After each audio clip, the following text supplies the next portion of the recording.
The day of the competition had arrived. Miss Lagrange was cooking in the kitchen. Amelia could smell the wonderful aroma as she entered the classroom. Hello, kiddo. The food is just about ready. Have a seat at the table. Yeah. Come on, Amelia. Miss Lagrange has got mad chef skills. Where did you learn to cook? Before I became a teacher, when I was in college, my first job was as a chef. Well, it smells amazing. I'm starving. And finished. Miss Lagrange carried a tray of food to the table. Pancakes, bacon, sausage and eggs, croissant and sweet potato pie, as well as many donuts, with multiple fruits on its side, for each student. The class chowed down on their feast until there was nothing left. That was amazing. You're a great chef, Ms. Lagrange. You can cook anytime you want. Thanks, Ms. Lagrange. Hopefully you will all stay energized for today. Let's head out. It will take some time to get to the competition grounds. The competition will be held at Cosmicon Stadium. So, we'll be taking quite a journey. You'll get to see wonderful sights along the way. Everyone grab your gear and let's go. One by one they grabbed their bags and walked to the school metro. Once on the train, Ms. Lagrange explained their route. We have to take the red shuttle, then switch to the blue. Lastly, we'll take the gold shuttle and get off at Cosmicon Stadium. Here we go. This time Amelia watched the sights beyond their window as they passed through distant star systems and stopped at many stations along the way. Other students from strange worlds came aboard. Ms. Lagrange told them many interesting things about the places as they went. This star system is one of the first to be recruited by Cosmicon. They'll be competing with us. They usually are in the top 5 classes in the entire school. Frostbite system. The metro agent announced. A group of students entered, and they all wore capes and robes that were very dark. A gust of cold air blew through into the metro car when the doors opened. Amelia felt very uncomfortable because their students all had yellow eyes and stared at her and her classmates. An adult walked up to them. Lagrange, I see you've decided to enter the competition this year. Are you certain they're ready for it? After all, no one would judge you for going back to your classroom. These kids are just first years after all. Ms. Lagrange stood, and her eyes narrowed. My class will see you at the stadium, Brainfrost. We are quite prepared to compete. Lagrange, meet my top student, Brainchill. He has mastered all of the measuring tools and how to use them. Good luck to you, Brainchill. You will excuse me for not introducing you to my outstanding scholars because they are quite busy preparing for the competition. Brainfrost and his student grinned maliciously. You're going down, newbies. Amelia was about to get up and tell that unlikable creature to go away, but Ms. Lagrange put her hand on Amelia's shoulder. Amelia pumped her fist and the other classmates joined in. Don't mind them. Reacting is never a good solution. Outsmart them at the competition. Yes. We will, Ms. Lagrange. Study hard. Nail the competition. Finally they came to the Cosmicon Stadium station. It was a massive structure surrounded by amazing buildings. They appeared to be in a city on some strange alien world. Even the air here smelled like honeysuckle flowers mixed with barbecue meats. Welcome to Cosmicon City. We'll come here for many field trips. Don't get distracted though. Playtime comes after hard work. They made their way through crowds to the stadium and took their seats. Amelia could see an obstacle course constructed down below. She kicked her feet excitedly. We can do this. Mika and Amelia began to describe the different stages of the obstacle course. Then a spaceship suddenly flew over the stadium field and the crowds began to cheer. What's happening? The sky judges watch the competition from there. The ground judges will be in the obstacle course. It's about to begin. The spaceship door opened and the administration from Cosmicon Academy, including the headmaster himself, walked out. Good morning and welcome to the 2000th Measurement Olympics at Cosmicon Stadium. It is always worth our while to celebrate and enjoy hard work and dedication to the sciences. This year, we have designed the most challenging obstacle course ever. You will have to work with your team to complete each challenge. I must warn each of you. This will not be easy. Do your best. Make your solar system proud. Ground judges, let's get started. An old woman in a wheelchair rolled onto the field. Starting with the central systems. Alpha system is first. It turned out the Amelia's class went dead last. The anticipation was torture. I like going last. You can learn from others' mistakes and improve your strategy. Each of you have strengths that the team can use to perform better. However, one of you will need to lead if we are going to win this. The classmates looked at each other. Amelia felt like it should probably be Mika because she was so smart. But to her surprise, Mika said, I think it should be Amelia. I agree. She has my vote. Amelia's eyes widened with surprise. Guys, I don't know if that's a good idea.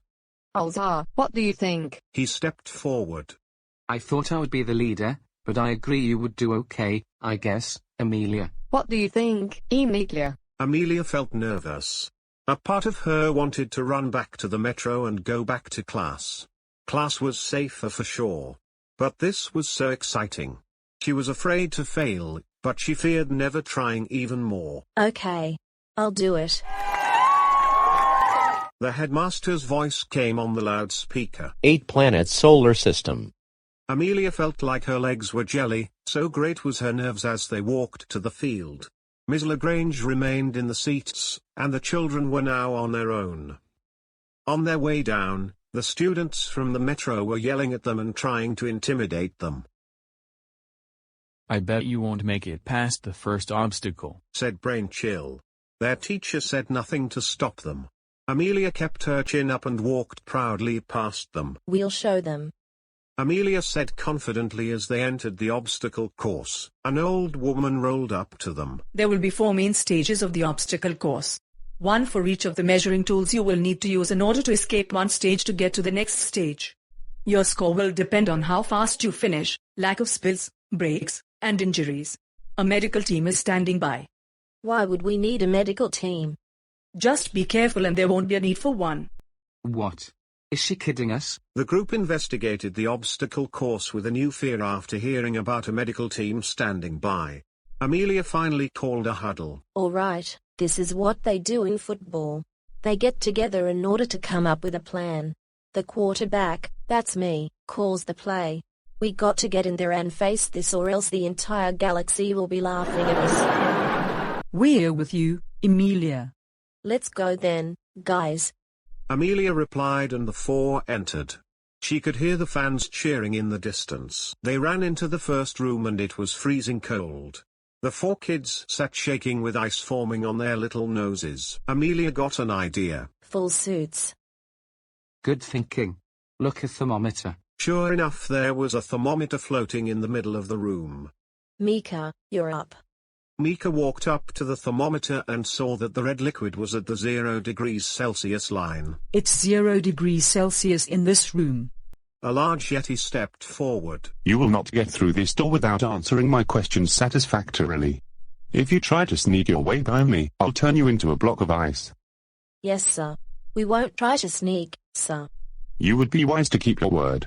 What tool measures mass? I know this. Mass is measured by balances like the pan balance. What unit do we use when measuring mass? Grams. Ha. The Yeti stomped his feet and the room disappeared and suddenly the kids found themselves in space. Before them, there was a giant pan balance with a planet on one side and a star on the other side. Tell me which object has more mass. The star has more mass than the planet. Prove it. The side of the balance holding the star has fallen, while the side with the planet has risen. That's how you know. The object that falls has more mass than the side that rises. The Yeti pointed to a door in space. You will find the next stage through there, bud. Beware. The Yeti disappeared as it laughed maniacally. Whoever designed this obstacle course is a fan of haunted houses. Nothing scares me. Gil walked through. It's dark, but everything seems fine. Come on, guys. They all entered the door and bumped into each other as they went. Amelia grabbed onto the nearest thing she could and held tightly. Ouch. She heard Micah cry out. Ever been dunked before? They heard the Yeti ask, but they couldn't see it. What?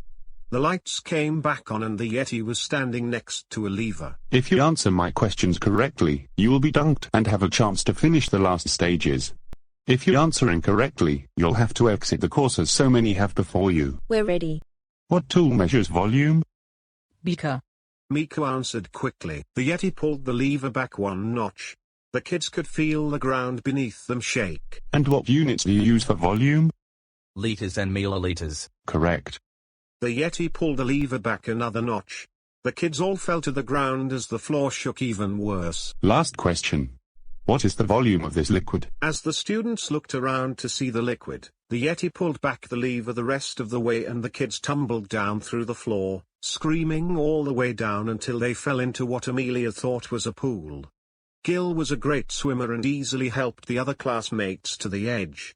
And it was he who realized the truth. Guys, we're in a giant beaker. This pool of water is the liquid we are trying to measure. Oh dear. We have to get out. Mika is in trouble. There are stairs over there. Gil said and carried Mika on his back as he swam across to the stairs. They climbed down the stairs and could see that the beaker had measurement lines, only this time, the units were liters. Each line is by 50. Do you see that? Olza flew up to where the water line was and called down to the rest. The volume of the water is 500 liters, guys. The three of them cheer on the ground. We did temperature, mass, and now volume. Only one stage left, length. Let's go then. This way, I suppose. They kept walking down a long hall and entered a room filled with trees and bushes and all kinds of flowers. A Yeti climbed down from a tree and said, Your task is to find the robot snake and measure how long it is. While I'm sure you are all capable of measuring it, finding it will be the problem. Some kids never do, so they give up altogether. The Yeti then climbed back up its tree and lay back comfortably on a branch. Olza, you fly up and look from the air. Got it. The rest of us will spread out and look for robber snake on the ground. Guys, we have to hurry. If anyone finds it, let the rest of us know. They went about the trees looking for it, scrambling like bloodhounds in search of rabbits. No one had any luck at all. And Amelia was beginning to think that the Yeti was having a good laugh right about now. After a long time of flying, Olzu and the rest came together. Guys, I didn't see anything resembling a snake. Amelia was shaking with frustration. That's it. She marched over to the tree with the Yeti and shouted, There isn't a robber snake in this room. The Yeti laughed. Did I neglect to mention that the robot snake prefers to crawl through the dirt? It likes the cooler temperature, you see? No, you didn't tell us that. Hurry, look for signs of the robber snake underground. Soon after, Olza spotted a hole from above. Over here, guys. They climbed down into the hole and found the robber snake at the bottom in what appeared to be its home. Excuse me, robber snake. We need to measure you. It lay down on a table and Amelia measured it by lining up the tail of the snake with the first line on her meter stick and observed how far it stretched. The length of the snake is 85 centimeters. A bell rang, door opened, and stairs appeared. They climbed up the stairs and found themselves standing on the Cosmicon Academy stadium field. The crowd erupted with cheering. Soon after, Miss Lagrange met them on the field. I'm so proud of my kiddos. You finished the whole course and in good time too. Let's see what the final scores are. She pointed to a giant scoreboard. Well done all competitors of the Measurement Olympics. You have performed admirably. The scores will be posted on your school tablets for you to see your results in greater detail. Our top 3 classes are: in third place, Frostbite System. Amelia heard cheers and saw the rude students from that class celebrating. She growled in frustration. Boo. Boo. Stop that, boys. Be respectful. In second place is Orion System. Wow. They always win. I'm surprised someone was able to beat them. Amelia felt like it was impossible that her team had beaten these other classes. And in first place, our newest class at Cosmicon Academy, 8 Planet System. Amelia couldn't believe it. The crowds cheered, and her classmates all celebrated. They spent the rest of the day playing in the nearby arcades and eating at delicious street food stalls. After bringing their Measurement Olympics trophy back to their class, Amelia climbed back through her bedroom window. She was so tired and yet so full of joy that she went right to her journal to write about the best day of her entire life. Stay tuned for more adventures on the next episode of Cosmicon Academy.